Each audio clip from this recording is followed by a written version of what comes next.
Louvado seja o nome do Senhor. Nós vamos abrir nossas Bíblias. E esse texto que Deus me deu nessa madrugada, porque quando a gente sente o peso da palavra, a gente não pega qualquer texto, qualquer coisa, não.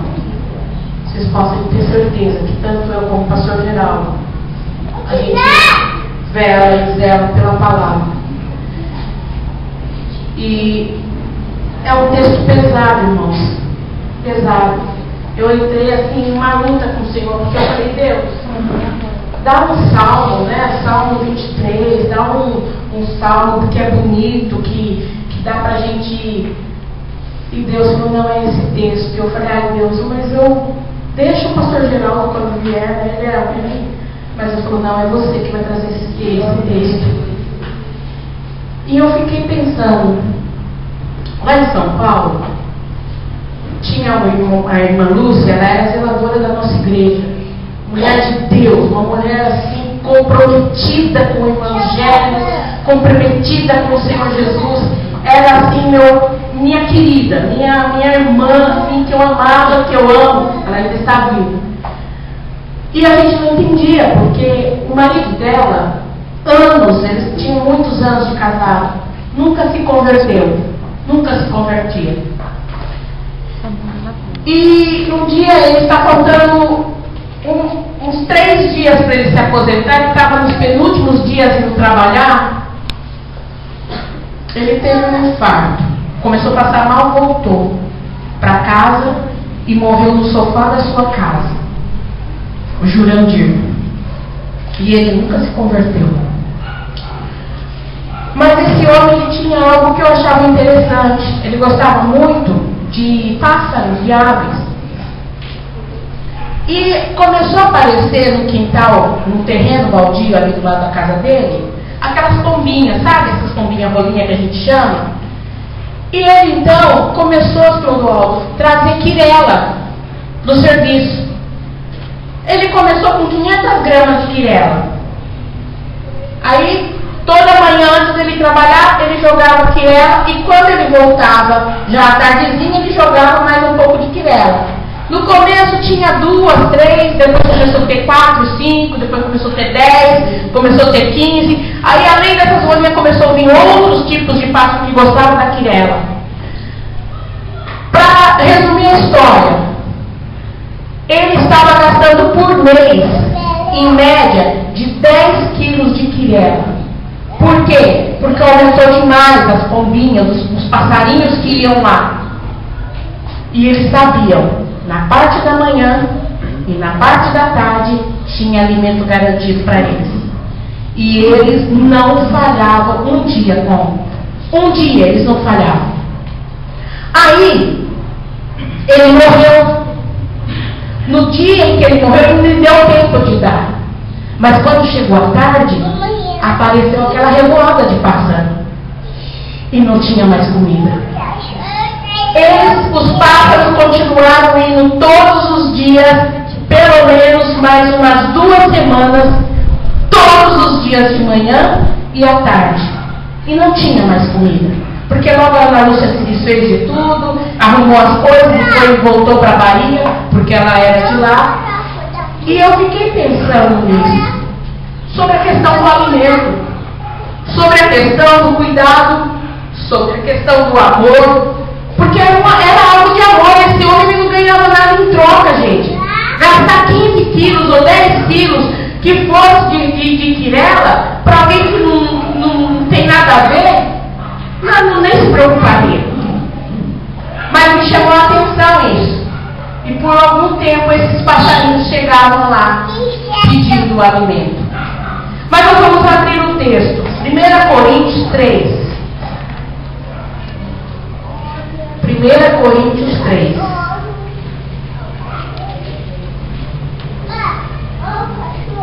O espírito mundano causando divisões na igreja. Falei que era um tema difícil.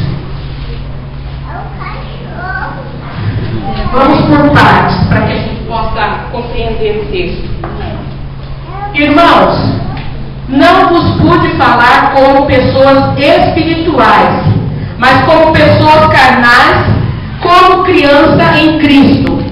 O que vos dei para beber foi leite, e não alimento sólido, pois não podíeis recebê-lo, nem mesmo agora podeis. Porque ainda sois carnais, visto que a inveja e discórdia entre vós, por acaso não está sendo carnais, vivendo segundo os padrões puramente humanos? Irmão, olha só esse texto. Paulo, ele vai à igreja de Corinto, e ele começa uma conversa ou uma exortação para a igreja nesse peso. Eu fico aqui imaginando como Paulo podia falar isso diante daquele povo. E eu fico pensando hoje, nos nossos dias, a igreja do Senhor Jesus, não esta igreja, mas a igreja na face da terra do Senhor Jesus, ouvindo uma exortação dessa. Porque Paulo aqui, ele é transparente. A transparência de Paulo aqui é inquestionável. Ele poderia falar, nossa, que coisa boa, né? Vocês estão aqui, estão amados, que coisa legal e tal. E nem fazer menção a nada do que ele via e o que ele sabia da igreja. Mas ele fala que eles são carnais e como crianças. A criança, está ligada à criança a estutícia. Provérbios fala isso, não é? Hoje ela quer, amanhã ela não quer, ela quer as coisas, ela não tem baixa concentração porque ela quer brincar, né? As questões de valores para elas mudam. Esses dias a gente estava vendo um programa, o repórter deu para a menina uma nota de 100 reais. Aí perguntou para ela assim, o que você faz com esse dinheiro? Ah, o que eu faço com esse dinheiro? Ah, esse dinheiro dá para mim comprar 20 balas. Porque não tem essa preocupação. A escala de valores das crianças não são as mesmas escalas de valores que a gente. Para eles, o que você faria se ganhasse 1 milhão? Ah, eu compraria uma bicicleta e uma boneca. Então, Paulo está comparando a igreja aqui como criança. E olha só, o que vos dei para beber foi leite, e não alimento sólido. Vai dar uma feijoada para o WhatsApp para ver se ele não tem piriri. E muito mais, uma intoxicação.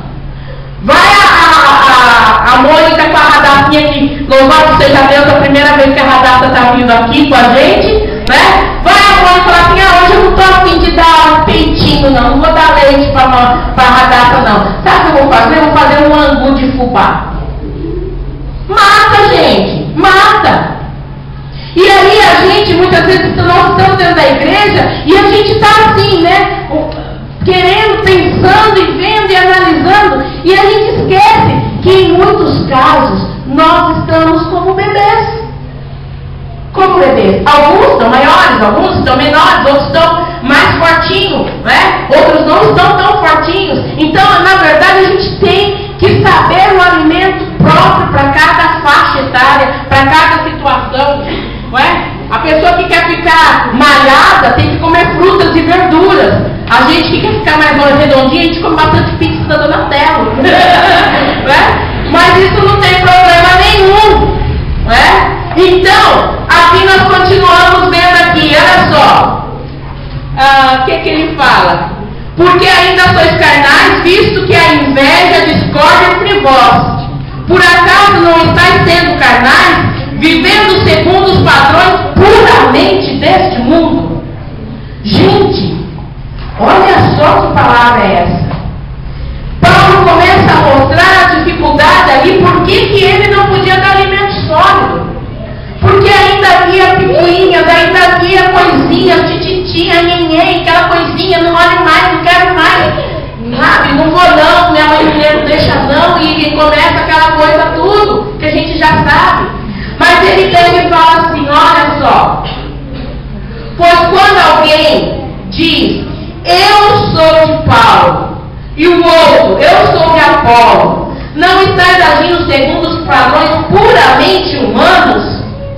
Então Paulo começa a traçar aqui um perfil da imaturidade da igreja. Ele começa aqui a falar algo que traria um confronto muito sério na vida daquela igreja.